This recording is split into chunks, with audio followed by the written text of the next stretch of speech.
नमस्कार दोस्तों, कैसे हैं आप लोग। उम्मीद है आप सभी अच्छे होंगे। लेकिन मिडिल ईस्ट में हालात अच्छे नहीं हैं। आज से 22 साल पहले अमेरिका ने एक आरोप लगाया इराक के ऊपर, जिसके तहत कहा गया कि इराक ऐसे केमिकल वेपन्स बना रहा है जिसके चलते पूरी मानवता खतरे में आ जाएगी, बहुत सारे लोग मारे जाएंगे। और उसके बाद एक सिलसिला चला, ऑपरेशन इराकी फ्रीडम, और उसके तहत सद्दाम हुसैन को फांसी दी गई। लेकिन बाद में पता चला कि कुछ भी नहीं था, ऐसा कोई केमिकल वेपन मिला ही नहीं इराक के अंदर जिसको लेकर दावा किया जा रहा था अमेरिका की तरफ से। और अब हालात बदले हैं, तो हम वही चीज, सेम टू सेम चीज नेतन्याहू के साथ देख रहे हैं। नेतन्याहू भी ये दावा कर रहे थे कि परमाणु हथियार बनाए जा रहे हैं ईरान की तरफ से, लेकिन ये अब बातें निकलकर सामने आई हैं कि ईरान ऐसा कोई परमाणु हथियार नहीं बना रहा है। तो क्या सद्दाम हुसैन की तरह खामनेई को भी मारने की साजिश की जा रही है नेतन्याहू की तरफ से? क्या उसी तरह 2003 जैसे हालात बनाने की कोशिश की जा रही है? इसको लेकर चर्चा करेंगे। हमारे साथ राजीव रंजन जी जुड़े हुए हैं। बहुत बहुत स्वागत है सर आपका। हाय सर, किस तरह से देख रहे हैं इस पूरी घटना को? क्योंकि न्यूक्लियर बम बनाने के कोई सबूत नहीं मिले, तो फिर नेतन्याहू का मकसद क्या है? क्या खामनेई को पद से हटाना है या फिर उन्हें जान से मारना है? आखिरकार चाहते क्या है नेतन्याहू? बहुत बढ़िया सवाल है हिमांशु जी। पर आपके सवाल का जवाब देने के पहले जो आपने आरंभ किया था वो मुझे बड़ा अच्छा लगा कि इराक के ऊपर में सेम तरीके की एक जो है स्ट्रैटेजी रखी गई थी, जहां पे कहा गया था कि इराक के पास में एटॉमिक बम बनाने की जो है वो कैपेसिटी आ गई है। आपके दर्शकों के जनरल नॉलेज के लिए थोड़ा सा मैं बता देना चाहता हूँ, पास में लेके जाना चाहता हूँ। ये अहमद शाह चलाबी करके जो है इराक के डिसिडेंट लीडर हुआ करते थे। बाथ पार्टी जब इराक की आई थी तो ये फरार होके भाग के चले गए थे, अमेरिका में बस गए थे। और ये अहमद शाह चलाबी जो थे, इन्होंने ही इराकी अमेरिकन गवर्नमेंट को और खास तौर पे न्यूयॉर्क टाइम्स को ये इंफॉर्मेशन फीड की थी। जूडिथ मिलर, आपके दर्शक यदि गूगल करके देखना चाहें तो JUDITHMILLER, जूडिथ मिलर करके एक महिला पत्रकार अमेरिका में थी। इन्होंने काफी सारी स्टोरी अहमद शाह चलाबी के ही सोर्स को लेके, मतलब उनसे इंफॉर्मेशन लेके की थी, जिसको बेस बनाया अमेरिकन गवर्नमेंट ने। यानी अमेरिकन गवर्नमेंट ने पहले मीडिया में इंफॉर्मेशन जो है वो जूडिथ मिलर को ये अहमद शाह चलाबी के थ्रू जो है वो इंफॉर्मेशन फीड किया, और फिर उसी न्यूज को इन्होंने बेस बना के इराक के ऊपर में हमले बनाने के लिए टीवी इंटरव्यूज देने चालू किए।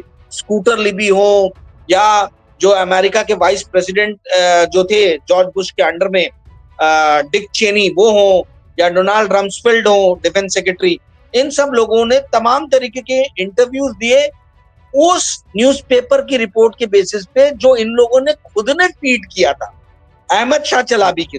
ठीक है, तो सेम चीज मुझे अभी होती हुई नजर आ रही है।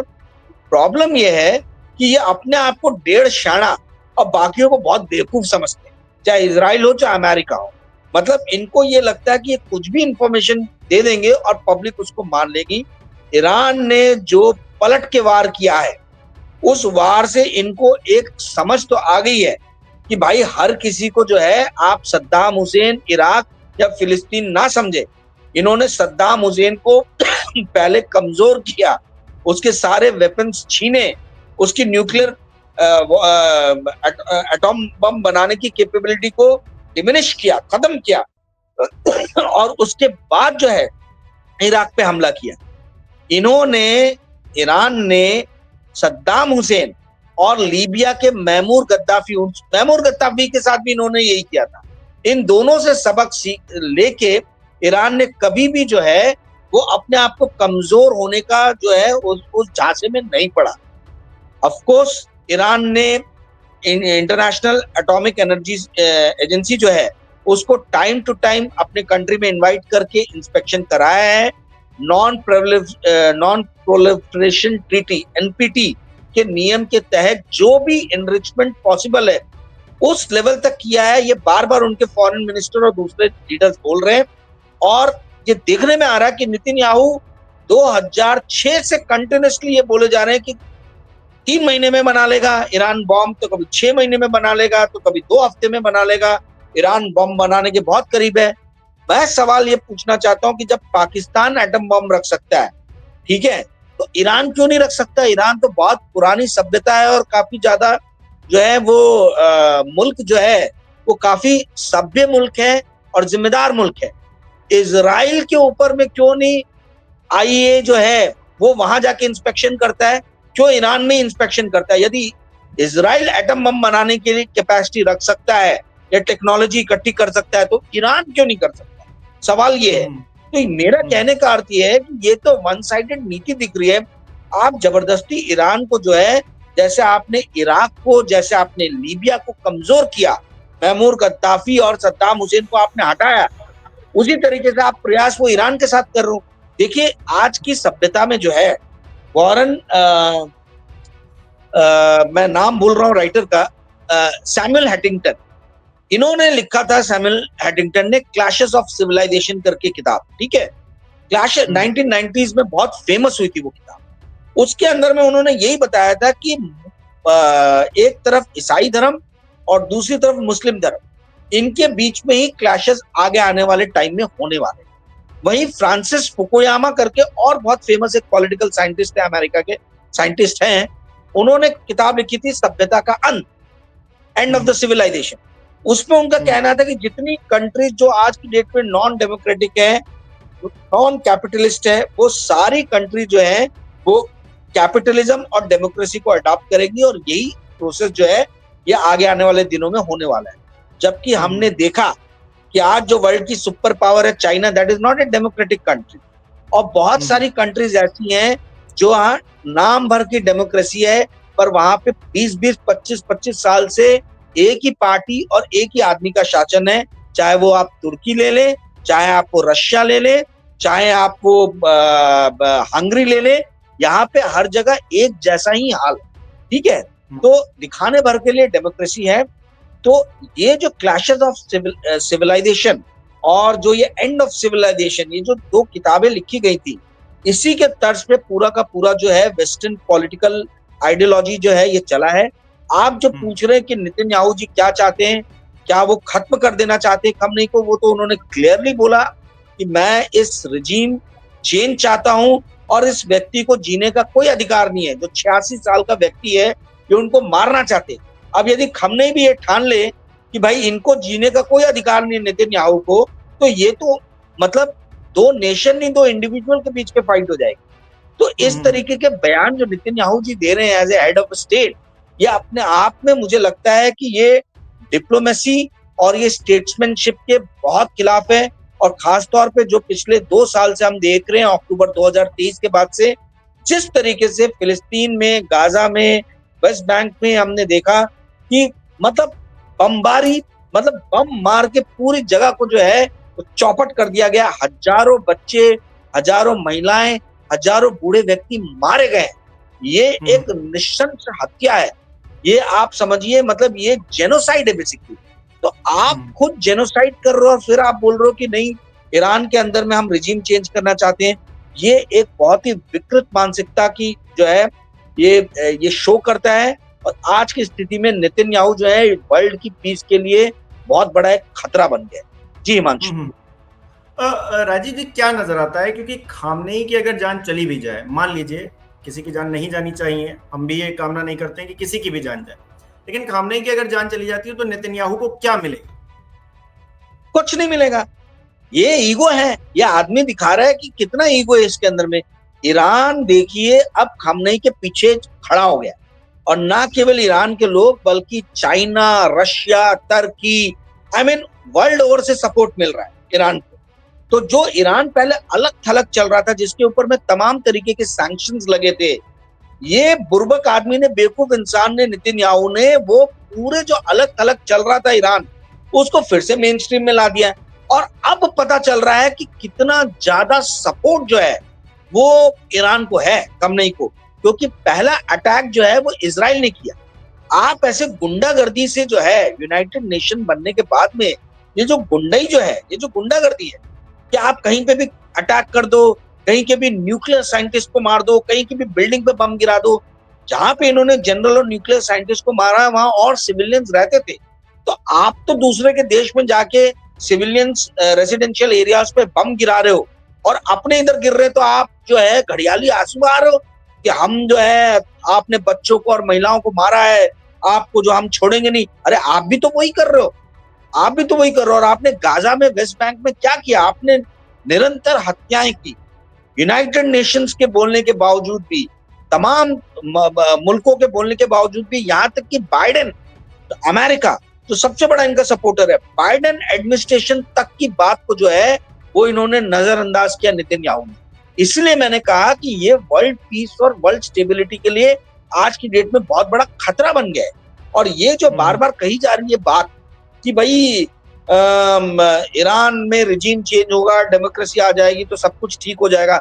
अरे भाई, ईरान में डेमोक्रेसी आए, डेमोक्रेसी तो है ही, वैसे भी प्रधानमंत्री जो वहां पे चुने जाते हैं, प्रेसिडेंट, वो प्रेसिडेंट तो जनता द्वारा ही चुने जाते हैं, ठीक है। तो कहने का अर्थ ये है कि भाई आप इस्लामिक स्टेट हटा के डेमोक्रेटिक स्टेट भी अगर बनाने जाओ तो क्या वो डेमोक्रेटिक स्टेट ये बोलेगा नहीं कि balance of power middle east में बनाने के लिए हम अपनी रक्षा के लिए हम एटॉमिक बम क्यों नहीं बनाए? आज देखिए, यदि कोई राष्ट्र अमेरिका और इजराइल की आंखों में आंखें डाल के मिडिल ईस्ट में बात करता है और मुस्लिम धर्म के मतलब झंडा बरदार है, जो एकदम आके जो है आंखों में आंखें डाल के बातें करता है अमेरिका जैसे सुपर पावर के साथ में, तो वो सिर्फ और सिर्फ ईरान है। बल्कि सऊदी अरेबिया से लेके, पाकिस्तान से लेके, यूनाइटेड अरब एमिरेट से लेके इजिप्ट तक सब जो है, जॉर्डन, सब के सब अमेरिका के सामने जो है नतमस्तक हो गए। सिर्फ और सिर्फ एक राष्ट्र है ईरान, जो कि मुस्लिम समाज और मुस्लिम धर्म के लिए खड़ा है, तो इसलिए उनको इतना ज्यादा सपोर्ट मिल रहा है। खamenei की पॉपुलैरिटी नेतन्याहू ने बहुत ज्यादा बढ़ा दी। यदि नेतन्याहू नहीं अगर अटैक करते, इजराइल अटैक नहीं करती, तो शायद खamenei अलग थलग चल रहे रहते। उनके ऊपर में सैंक्शन जो ईरान के ऊपर में लगे थे वो, और उससे उनकी इकोनॉमी जो है डिस्ट्रॉय होती, और हो सकता था कि इंटरनली रिवोल्यूशन की स्थिति शायद पैदा होती। पर अब तो वो स्थिति, वो संभावना भी खत्म हो गई। जी हिमांशु। अच्छा राजन जी, क्या ये साइकोलॉजिकल वॉर नहीं लग रही है? क्योंकि ट्रम्प ये कहते हैं हमको पता है लोकेशन कहां पर है, खामनेई, हम जो है जब चाहेंगे तब उनको जो है ऐसा वैसा कर देंगे। ट्रम्प भी खुलेआम धमकी दे रहे हैं, वो माफ कीजिएगा, नेतन्याहू भी खुलेआम धमकी दे रहे हैं, ट्रम्प ये बोल रहे हैं। और जिस तरह से अमेरिका ने न्यूक्लियर बॉम्ब गिराए थे सेकेंड वर्ल्ड वॉर के दौरान, जिसके बाद वो पूरी वॉर खत्म हुई, तो सबसे पहले तो न्यूक्लियर वेपन जो है अमेरिका से छीनने चाहिए थे। उसके पास क्यों है? क्योंकि उसने उसका दुरुपयोग किया था। अगर आपने जैसा कि कहा कि ईरान क्यों नहीं रख सकता है न्यूक्लियर वेपन, चलिए ठीक है, आप ये कहते हैं कि न्यूक्लियर वेपन आप इस्तेमाल कर लेंगे या फिर आप उसका दुरुपयोग करेंगे, अमेरिका से छीनने चाहिए सबसे पहले तो। बात छीनेगा कौन? सुपर पावर है, इतनी मिसाइलें हैं, इतने बम्स हैं, अमेरिका को कौन आंखों में आगे डाल के, मतलब आप छीनोगे कैसे? आप उसको कंटेन कर सकते हो। तो चाइना ने, रशिया ने कंटेन करके रखा है, इंडिया ने भी न्यूक्लियर बॉम्ब डेवलप करके कंटेन करके रखा है। तो अब जो है ये कंटेनमेंट की पॉलिसी आ गई है कि आप किसी देश को न्यूक्लियर बॉम्ब बनाने के लिए मतलब उसके ऊपर में पूरी तरीके से पाबंदी तो लगा नहीं सकते हो या छीन तो सकते नहीं हो, तो आप उसको कंटेन करो। कंटेन कैसे करोगे? आप खुद न्यूक्लियर बॉम्ब बना लो।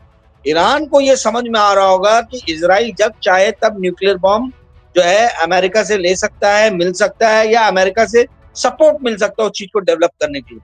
तो ईरान बैलेंस ऑफ पावर जो है मिडिल ईस्ट में बनाने के लिए अपना न्यूक्लियर बम बना रहा है, तो उस बना रहा है, ऐसा इजराइल का कहना। तो यदि अगर ऐसा बना रहा है तो मेरी नजर में वो गलत नहीं है, क्योंकि बैलेंस ऑफ पावर के लिए एक स्ट्रैटेजी है, ठीक है। नहीं, तो ये सवाल तो यही है कि बना नहीं रहा है, या फिर हो सकता है उसके दिमाग में ये बात हो, तो इसके लिए क्या आप ईरान पर हमला कर देंगे?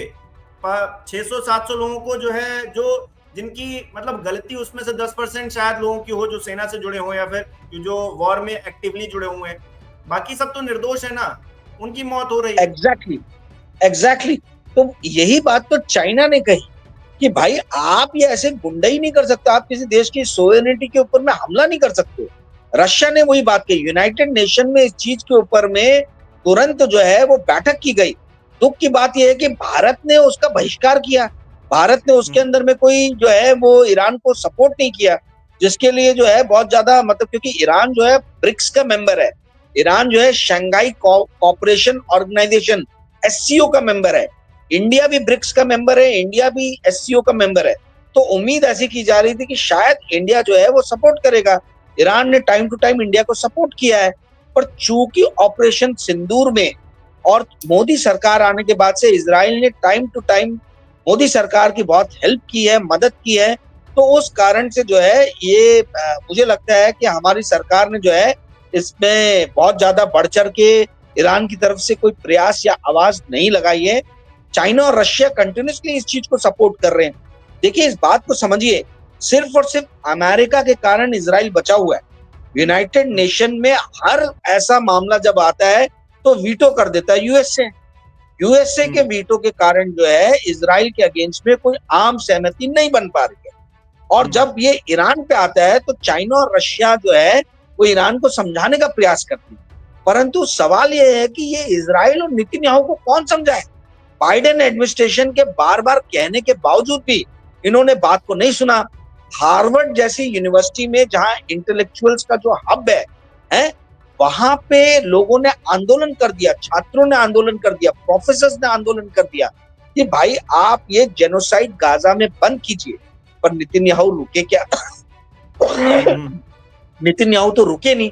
तो सवाल ये उठता है कि भाई ईरान को तो रोकने के लिए रशिया चाइना समझाने के लिए है, पर इजराइल को कौन रोकेगा? इजराइल को तो रोक नहीं पा रहे, और वही सबसे बड़ी समस्या है। जी नहीं, मुझे लग रहा है कि वो नेतन्याहू आउट ऑफ कंट्रोल हो गए हैं, क्योंकि ट्रंप को भी शायद ये पता चल गया, क्योंकि अब रिपोर्ट्स तो सबसे पहले उनके पास पहुंचती होंगी कि ईरान तो ऐसा कोई बॉम्ब वगैरह बना नहीं रहा है, परमाणु हथियार बना नहीं रहा है, जिसको लेकर इतना बड़ा हमला कर दिया गया है, 500-600 लोगों की जान ले ली गई है, बड़े बड़े जो न्यूक्लियर साइंटिस्ट थे उनकी जान ले ली गई है, आम सिविलियंस मारे जा रहे हैं। तभी ट्रंप कह रहे हैं कि हमको 2 हफ्ते चाहिए। असल में उनको नोबेल चाहिए। अब पाकिस्तान के आर्मी चीफ पहुंचकर तो ये कह रहे हैं कि हाँ भैया इनको नोबेल दे दिया जाए। अब यही चाह रहे हैं वो कि ईरान भी बोल दे कि हाँ भैया इनको जो है नोबेल दे दो। इन्होंने देखिए कितना बढ़िया शांति करवा दी है, लेकिन शांति वो अशांति में बदल जाएगी, क्योंकि नेतन्याहू कुछ और ही चाहते हैं। इसलिए ट्रंप कह रहे हैं हमको भैया 2 हफ्ते दे दो, 2 हफ्ते में देखते हैं कि क्या कर सकते हैं क्या नहीं कर सकते। नेतन्याहू ने ट्रंप को फंसा दिया, तो बिल्कुल आप सही बोल रहे हो, क्योंकि ये चीज नेतन्याहू बाइडेन एडमिनिस्ट्रेशन के टाइम में भी हमला कर सकते थे, नहीं किया उन्होंने। जबकि डेमोक्रेट्स जो हैं ये ग्लोबलिस्ट माने जाते हैं। देखिए, मैं इस पूरे चीज को एक अलग तरीके से देखता हूँ। मुझे ये बहुत बड़ा षड्यंत्र लगता है। इजराइल ने ट्रंप के आने के बाद ही हमला क्यों किया? इसलिए क्योंकि ट्रंप जो है वो वॉर के अगेंस्ट थे। ये सही बात है, वो पैसिफिस्ट आदमी है, वो वॉर नहीं चाहता है, ठीक है। अगर उसको नोबेल प्राइज, अगर ओबामा को नोबेल प्राइज मिल सकता है, जिसके टाइम में मतलब कम से कम 56 देशों पे जो है वो अलग अलग तरीके से जासूसी और आक्रमण किए गए थे। अरब स्प्रिंग पूरा का पूरा उस टाइम में हुआ था। सीरिया से लेके लीबिया से लेके तमाम इजिप्ट तक सब देशों में अस्थिरता आई थी। तो जब ओबामा को मिल सकता है नोबेल, तो भाई ट्रंप को क्यों नहीं मिल सकता? ट्रंप ने तो उल्टा ये कहा है कि मैं जो है चाहता नहीं हूं कि यूनाइटेड स्टेट्स ऑफ अमेरिका किसी भी बाहर के देश के मुल्कों के झगड़े में शामिल हो, ठीक है। वो ग्लोबलिस्ट नहीं है, डेमोक्रेटिक पार्टी ग्लोबलिस्ट है, और इसी चीज का विरोध हमेशा से होता है। डेमोक्रेटिक पार्टी जो है वो चौधरी बनना चाहती है पूरे विश्व की, ठीक है। ट्रंप ने आके बोला कि भैया इनवर्ड लुकिंग पॉलिसी लाओ, अमेरिका की तरफ देखो। ये वॉर में हमने कम से कम 6 से 8 ट्रिलियन डॉलर 21वीं शताब्दी आने के बाद से जो है हमने नुकसान कर लिया। अकेले यूक्रेन में $650 बिलियन हमने नुकसान किया है। ये ट्रंप का स्टेटमेंट था। तो ट्रंप जो है वो चाहते नहीं कि वॉर में अमेरिका का पैसा फालतू में जो है खर्च हो। अब मैं ये क्यों बोल रहा हूँ कि मुझे षड्यंत्र लग रहा है, क्योंकि देखिए इजराइल की पूरी इकोनॉमी जो है वो किस पे है? वो टेक्नोलॉजी और वेपन्स के ऊपर में। एक वेपन लॉबी बहुत ही बड़ी लॉबी है वर्ल्ड में, ठीक है। कम से कम $2 ट्रिलियन का ये पूरा वेपन इंडस्ट्री है पूरे वर्ल्ड का, ठीक है। 2 से 3 ट्रिलियन डॉलर के बीच में है। इतनी बड़ी इंडस्ट्री कहां जाएगी अगर विश्व में हर जगह शांति हो जाएगी? इनको कहीं ना कहीं अस्थिरता चाहिए। अब और ये सबसे ज्यादा वेपन इंडस्ट्री कहां पे बेस्ड है? सबसे ज्यादा बेस्ड है कैलिफोर्निया, अमेरिका में। सबसे ज्यादा वेपन्स बनते हैं, सारी इंडस्ट्री जो है वहां पे है। अधिकतर इंडस्ट्री में बड़ी पोस्ट पे जूइश लोग, यहूदी लोग बैठे हुए हैं। Israel is the only Jewish country.